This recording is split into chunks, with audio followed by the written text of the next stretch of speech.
இப்போது 2024ஆம் ஆண்டு மே மாதம் நடைபெறுகின்ற குரு பயிற்சி எவ்வாறு இருக்கப் போகிறது என்பதை பற்றி தெளிவாக கூறுவதற்கு நமது அரங்கத்திற்கு 16 வருடம் ஜோதிடர் அனுபவம் பெற்ற பேராசிரியர் பி.ஜே. சுந்தரபாண்டியன் அவர்கள் வந்திருக்கார். அவர்களை ஃபர்ஸ்ட் நம்ம வெல்கம் பண்ணலாம். Welcome sir. Welcome madam. விருச்சிக ராசி நேயர்களுக்கு இந்த குரு பயிற்சியில என்னென்ன மாற்றங்கள் ஏற்பட போகுது அப்படிங்கிறத பத்தி நம்ம சார் கிட்ட கேட்டு தெரிஞ்சுக்கலாம். அதாவது காலபுருஷன் ராசி அப்படின்னு சொல்லுவோம். 12 ராசிகள். காலபுருஷன் ராசிங்கிறது 12 ராசிகள். இந்த 12 ராசிகளில் விருச்சிக ராசி அப்படிங்கிறது எத்தனாம் இடமா வருது அப்படின்னு பார்த்தீங்கன்னா 8ஆம் இடமா வரும். காலபுருஷன் ராசியில் விருச்சிக ராசி 8ஆம் இடமா வருது. அதனாலயோ என்னவோ இந்த விருச்சிக ராசிக்கு எப்பவுமே வந்து பார்த்தீங்கன்னா போராட்டம் வந்தால் ஒரு 5 வருஷமாக பிடிச்சிக்கணும். போராட்டம் இப்போ வந்து கடந்த காலங்களில் வந்து பார்த்தீங்கன்னா ஒரு 3 வருட காலம் 4 வருட காலங்கள் ஒரே பிரச்சனை, ஒரே போராட்டம். நான் ஒரு 6 மாதமாக நிம்மதியாக இருந்தேன், மறுபடியும் பிரச்சனையில் மாட்டிக்கிட்டேன். இல்லை எனக்கு எந்த ஒரு விஷயம் பண்ணாலும் எனக்கு அதில் சாட்டிஸ்ஃபேக்ஷன் இல்லை, எனக்கு எப்போ தான் விடிவு காலம் கிடைக்கும் அப்படின்னு கேட்குறதுல விருச்சிக ராசிக்காரங்க ரொம்ப அதிகமாக இருப்பாங்க. அவங்க வந்து பார்த்திங்கன்னா தன்னுடைய மனநிலையை எப்பொழுதுமே ஒரு நிதானமான தன்மையில் வைக்க முடியாது. ஒரு மாற்றத்தை ஏற்படுத்திக்கிட்டே இருக்கணும், இல்லாட்டி ஏதாவது ஒரு சின்ன குழப்பத்தில் அடைஞ்சிக்கிட்டே இருக்க வேண்டிய தன்மை தான் இருக்குது. அப்படிப்பட்ட சூழ்நிலை இருக்கும் விருச்சிக ராசிக்காரர்களுக்கு இந்த வருடம் மே மாதம் 2024 1ஆம் தேதி நடைபெறுகின்ற இந்த குரு பயிற்சியானது மிகப்பெரிய ஒரு பொற்காலமான வருடமாக, ஒரு மனசுக்குள்ள ஒரு மகிழ்ச்சி இருக்குது, எனக்கும் சந்தோஷம்லாம் உண்டு அப்படின்னு சொல்லுவோம் பார்த்தீங்களா, அந்த நிலையில் இருக்கக்கூடிய ஒரு பயிற்சியாக இருக்க போகுதுங்கிறது உண்மை. அதாவது கிட்டத்தட்ட வந்து பார்த்தீங்கன்னா ஒருத்தர் கஷ்டமே இருக்குது, ஒரு 100 ரூபா இல்லை, ஒரு 50 ரூபா கூட கஷ்டப்படுறவன்ட ஒரு 5000 ரூபா கொடுத்தா எப்படி இருப்பான்? ரொம்ப சந்தோஷமாக இருப்பான், அவனுக்குள்ள ஒரு மகிழ்ச்சி கிடைக்கும். ஏன்னா 50 ரூபா இல்லாத இடத்துல 5000 ரூபா கிடைச்சா எப்படி இருக்கும்? அதே மாதிரி தான் கவலையை மட்டும் அனுப்பிச்சுக்கிருக்கவனுக்கு தன்னுடைய வாழ்க்கையில் மகிழ்ச்சி உண்டு அப்படிங்கிறத நிரூபிக்கிற காலம்தான் இந்த குரு பயிற்சி அப்படின்னு சொல்லுவோம். குரு பகவான் கடந்த ஒரு வருட காலமாக 6ஆம் இடத்தில் அமர்ந்திருந்தார். இப்போ அவர் ரிஷபராசிக்கு போவது மூலம் 7ஆம் இடமாக அமர்கிறார். அப்போ குரு 7ஆம் இடத்தில் அமர்ந்து தன்னுடைய 7ஆம் பார்வையின் மூலமாக விருச்சிக ராசியை பார்க்கார். அதுவே மிகப்பெரிய ஒரு பாக்கியம். ஏன்னா ஒரு மன அழுத்தம் மனக்கவலையோடு இருக்கிறவங்களுக்கு குரு பார்வை மூலமாக அந்த மன அழுத்தம் நீங்கும், ஒரு மனசில் ஒரு நிம்மதியான தன்மை ஏற்படும். இதுதான் மிக முக்கியமான விஷயம். அதுக்கடுத்தபடியாக வந்து பார்த்திங்கன்னா ஏற்கனவே விருச்சிக ராசியை சனி பகவான் கடந்த ஒரு வருட காலமாக பார்த்துக்கிருக்கு. சனி பார்த்துட்டாலே மனசில் ஒரு சஞ்சலம் இருக்கும், ஒரு மன வருத்தம் இருக்கும். சனி பகவானுடைய பார்வை பெற்றால் உங்களை கூட இருப்பவங்க யார் யார் நல்லவங்க யார் யார் கெட்டவங்கன்னு நீங்கள் அறியறதுக்காக உங்களுக்கு கடுமையான ஒரு போராட்டம், கடுமையான ஒரு என்ன சொல்லுவாங்கன்னா சோதனை காலம் அப்படின்னு சொல்லுவாங்க பார்த்தீங்களா, அந்த சோதனை காலத்தை கொடுத்துருப்பார். அப்போ சோதனை வந்துட்டு என்ன செய்வோம், ஆட்டோமேட்டிக்காக என் வாழ்க்கை போராட்டம்ல அந்த கட்டத்தை சனி பகவான் கொடுத்தாரு. ஆனால் குரு பார்வை மூலமாக அந்த மன அழுத்தம் உங்களுக்கு ஃபஸ்ட்டு நீங்க போகும். அதே போல் வந்து பார்த்தீங்கன்னா திருமணம் தடைனா விருச்சிக ராசிக்கு ரொம்ப அதிகமாக இருக்குது. திருமண தடை எப்பவுமே இருந்துக்கிட்டே இருக்குது அப்படின்னு சில பேர் சொல்கிறாங்க. சார் நான் அந்த கோயில் போயிட்டேன், என்னை அங்கே போய் கோயிலில் சாமி பண்ண சொன்னாங்க, இங்கே போய் பரிகாரம் பண்ண சொன்னாங்க, நாங்கள்லாம் பண்ணி பார்த்துட்டோம், எங்களுக்கு திருமண தடை நீங்கமாக்கு, திருமணம் வேகமாக முடிக்க முடியல அப்படின்னு சொல்கிறதுல விருச்சிக ராசிக்காரங்களும் மெயினாக இருக்காங்க. ஸோ இந்த திருமண தடை சம்பந்தப்பட்ட விஷயங்களுக்கு குரு பார்வை மூலமாக நல்ல முன்னேற்றம் இருக்கும் அப்படிங்கிறத சொல்லலாம். அதே போல் வந்து பார்த்திங்கன்னா குரு பகவானின் 5ஆம் பார்வைன்னு சொல்லுவோம். ரிஷபராசிலிருந்து குரு பகவான் வந்து 5ஆம் இடமாக 5ஆம் பார்வை மூலமாக கன்னி ராசியை பார்க்குறது. இப்போ கன்னி ராசிங்கிறது விருச்சிக ராசிக்கு 11ஆம் இடமாக.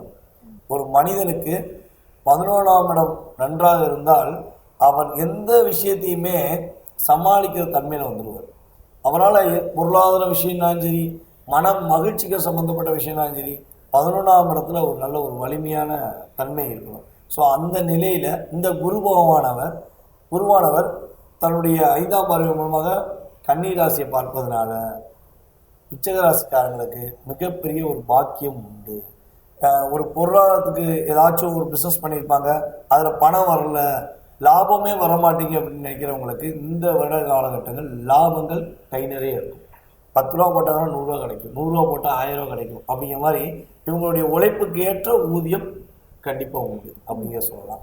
அப்புறம் மூத்த சகோதரர்கள் இருப்பாங்க பார்த்தீங்கன்னா, இப்போ விச்சராசிக்காரங்களுடைய மூத்த சகோதரர்கள் சகோதரிகள்லாம் இருப்பாங்க. அவங்களுக்குலாம் கல்யாணம் முடியல, சாமி எங்கள் அக்காவுக்கு கல்யாணம் முடிஞ்சாதான் எனக்கு கல்யாணம் முடியும், எங்கள் அண்ணனுக்கு கல்யாணம் முடிஞ்சால் எனக்கு கல்யாணம் முடியும்னு சொல்லி நிற்பாங்க. இப்போ அவங்களுக்கு திருமணம் சம்மந்தப்பட்ட விஷயங்களுக்கு இவங்களுடைய கிரக அமைப்பு ரீதியாக சொல்லும்போது திருமணம் கைகூடுவதற்கான வாய்ப்புகள், திருமணம் எளிதாக முடிப்பதற்கான வாய்ப்புகள்லாம் கண்டிப்பாக உண்டு அப்படிங்கிறத பார்க்கும். ஸோ அதே போல் வந்து பார்த்திங்கன்னா குருவின் விசேஷ பார்வையில் இன்னொரு பார்வை வந்து 9ஆம் பார்வைன்னு சொல்லுவோம். அந்த 9ஆம் பார்வை மூலமாக குரு பகவான் விருச்சிக ராசிக்கு 3ஆம் இடத்தை பார்க்காரு. அப்போ 3ஆம் இடம் மகர ராசியாக ஓடுது. அப்போ மகர ராசியில் குரு பார்ப்பது மூலமாக விருச்சிக ராசிக்கு மிகப்பெரிய ஒரு தைரியம், வீரியம், தன்னம்பிக்கை வரும். இவனால் எது பண்ணாலும் தன்னம்பிக்கை இல்லாமல், ஒரு தைரியமே இல்லாமல், தன்னுடைய விஷயங்களை தானே செய்ய முடியாமல் அல்லது தன்னுடைய உடன்பிறப்புகள் மூலமாக உதவி கூட கிடைக்காமல் இருந்த விருச்சிக ராசிக்காரங்களுக்கு இந்த வருடம் குரு பார்வையின் மூலமாக 3ஆம் இடமான மகர ராசியை பார்ப்பது மூலம் இளைய சகோதரரும் ஹெல்ப் பண்ணுவார். 11ஆம் இடமான கன்னி ராசியை குரு பார்ப்பது மூலம் மூத்த சகோதர சகோதரிகளும் ஹெல்ப் பண்ணுவார். அப்போ இந்த நடுவில் இருக்க அந்த விருச்சிக ராசிக்காரருக்கு சகோதர சகோதரி மூத்தவங்களும் ஹெல்ப் பண்ணுறாங்க, இளையவங்களும் ஹெல்ப் பண்ணுறாங்க. இதுவே பெரிய விஷயம் இல்லை. எப்பவுமே வந்து பார்த்தீங்கன்னா தம்பி உடையான் படைக்கின்றான், அண்ணனோட ஹெல்ப் வேணும் அப்படிங்கிறத நம்ம சொல்லுவோம் பார்த்தீங்களா. அப்போ ஒரு உறவு, ஒரு குடும்பத்தில் வந்து தான் தான் மட்டும்தான் அப்படின்னு சொன்னோம்னா என்றைக்குமே வெற்றிக்கிறேன். நாங்கள்லாம் அப்படின்னா அந்த மகிழ்ச்சி அந்த குடும்பத்தில் நிறைஞ்சிருக்கும். அதே மாதிரி தான் நாங்கள் எல்லாம் ஒற்றுமையாக இருந்து என் தம்பியை காப்பாற்றுவோம், எங்கள் அண்ணனை காப்பாற்றுவோம்னு சொல்கிற வார்த்தைகள் விருச்சிக ராசிக்கு இன்னுமே வந்து கிடைக்கும். இப்போ அண்ணன் ஒரு பக்கம் தம்பி ஒரு பக்கம் போய்கிட்டு இவன் பேச்சை நான் கேட்கவா, இவன் சொன்னாலே தப்பாக தான் இருக்கும் அப்படின்னு விருச்சிக ராசிக்காரங்களை ஈஸியாக பழி போட்டு மற்றவங்க தப்பிச்சிருப்பாங்க. அந்த நிலை மாறும், அதில் கண்டிப்பாக சொல்ல முடியும். அதனால் தன்னம்பிக்கையும் தைரியமும் கூடி வெற்றி பெறுவதற்கான வாய்ப்பு இளைய சகோதரர் மூத்த சகோதரருக்கு அல்லது நம்மளுடைய விருச்சிக ராசிக்காரருக்கு இதை அலைன்ஸ் பார்த்துக்கிருக்காங்கன்னா திருமணம் கைகூடி மகிழ்ச்சிகள் மற்றும் ஒரு குடும்பத்தில் சுப நிகழ்ச்சிகள் நடந்து சந்தோஷமாக இருக்கக்கூடிய காலகட்டமாக விருச்சிக ராசிக்கு உறுதியாக சொல்லலாம். அதனால் விருச்சிக ராசிக்காக மகிழ்ச்சியாக இருக்கலாம், சந்தோஷமாக இருக்கலாம். போராட்டம், கவலை என்ன வருத்தத்தோடு இருந்த விருச்சிக ராசி நேயர்களுக்கு வெற்றியும் மகிழ்ச்சியும் கிடைக்கிற அமைப்பு இருக்குது.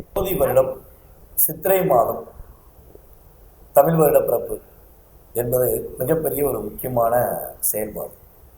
இந்த மாதத்தில் குரு பகவான் பயிற்சியாவது அனைவருக்குமே மகிழ்ச்சியும் சந்தோஷமும் கொடுக்க போகுது. அது நம்ம வீடியோவில் பார்த்தோம்.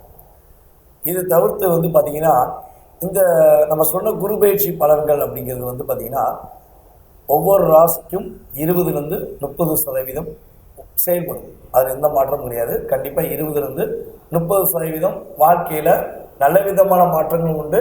சின்ன சின்ன தாக்கங்கள் சொன்ன பார்த்தீங்களா, அந்த தாக்கத்துக்குரிய செயல்பாடும் உறுதியாக உண்டு. மீதி உள்ள 70% எங்கே இருக்குது அப்படின்னு பார்க்கும்போது உங்களுடைய சுய ஜாதகத்தில் தான் அதனுடைய தன்மை இருக்கிறது. எப்பயுமே வந்து பார்த்திங்கன்னா நம்மளுடைய ஜாதக ரீதியாக வலிமையான தன்மைங்கிறது உங்கள் சுய ஜாதகத்தில் உள்ள விஷயம்தான். இப்போ கோடான கோடி மேசராசிக்காரங்க இருப்பாங்க அல்லது ரிஷபராசிக்காரங்க இருப்பாங்க, எத்தனை பேரும் இருக்காங்க, ஒவ்வொரு ராசிக்காரங்களும் கோடான கோடி இருப்பாங்க. ஸோ அப்படி இருக்கும் அத்தனை ராசிக்காரர்களுக்கும் இதெல்லாம் நடந்துருதா அப்படின்னா 20 to 30 தான். அப்போ மீதி உள்ள சதவீதம் அதுதான் உங்களுடைய வாழ்க்கையை நிர்ணயம் பண்ணுது. உங்களுடைய ஜாதகத்தில் உள்ள கிரக அமைப்புகள். இப்போ லக்னம் தான் ஒரு மனிதனுடைய ஜாதகத்தில் மிக முக்கியமாக எடுத்துக்கணும். லக்னத்தை வச்சு தான் ஒரு தசாபுத்தியை நிர்ணயம் பண்ணுறோம். ராசியின் அடிப்படையில் நட்சத்திர ரீதியாக தசாபுத்தியை நிர்ணயம் பண்ணுறோம். ஸோ இப்போ லக்ன ரீதியாக ஒரு மனிதனுடைய வாழ்க்கையில் அந்த லக்னம் நல்ல ஒரு வலிமையாக இருந்தால் அந்த ஜாதகர் எதையும் எதிர்கொள்ளும் சக்தி கொண்டவராக இருப்பார். இதுதான் விஷயம். ஸோ அப்போ ஒரு ஜாதகம் எந்த அளவுக்கு வலிமையாக இருக்கோ அந்த அளவுக்கு அவங்களுடைய வாழ்க்கையில் மாற்றங்கள் மகிழ்ச்சிகள் ஏற்படுங்கிறது உண்மை. இப்போ நம்ம சொல்லிக்கிட்டே இருக்கும்போது அவங்க ஜாதகம் வலுவு இல்லாமல் இருக்கும்போது நம்ம என்னதான் சொன்னாலும் அவங்களால அதை ஏற்றுக்கிற முடியாது அப்படிங்கிறது தான் ஜாதக ரீதியான உள்ள விஷயம். அப்போ இதை எப்படி தெரிஞ்சுக்கிறது? என்னுடைய வாழ்க்கையில் நீங்கள் சொன்ன விஷயங்கள்லாம் நடக்குமா, இல்லை என்னோட வாழ்க்கையில் எப்போ நல்ல மாற்றம் இருக்கும் அப்படிங்கிறத நீங்கள் தெரிஞ்சுக்கணும்னு ஆசைப்பட்டீங்கன்னா கீழே உள்ள வாட்ஸ்அப் நம்பருக்கு உங்களுடைய டீட்டெயில்ஸ் அனுப்பிவிடுங்க. முன்பதிவு செஞ்சுக்கோங்க. முன்பதிவு செஞ்ச அனைவருக்குமே ஜாதக ரீதியான முழு விவரங்கள் மிக தெளிவாக துல்லியமாக கூறப்படுகிறத தெரிவிச்சுக்கிறேன். முன்பதிவு செஞ்சுக்கோங்க. உங்களுடைய வாழ்க்கையில் மிகப்பெரிய மாற்றங்களும் மிகப்பெரிய மகிழ்ச்சியும் கிடைக்க வாழ்த்துக்களை. நான் உங்கள் டிஜே சுந்தரபாண்டி, சிவகாசியிலிருந்து. நன்றி சார். நீங்கள் புகழ் டிவி சார்பாக உங்களுக்கு நாங்கள் நன்றி சொல்லிக்கிறோம் சார். புகழ் டிவி நேயர்கள் அனைவருக்குமே நன்றி. இனிய தமிழ் புத்தாண்டு நல்வாழ்த்துக்கள்.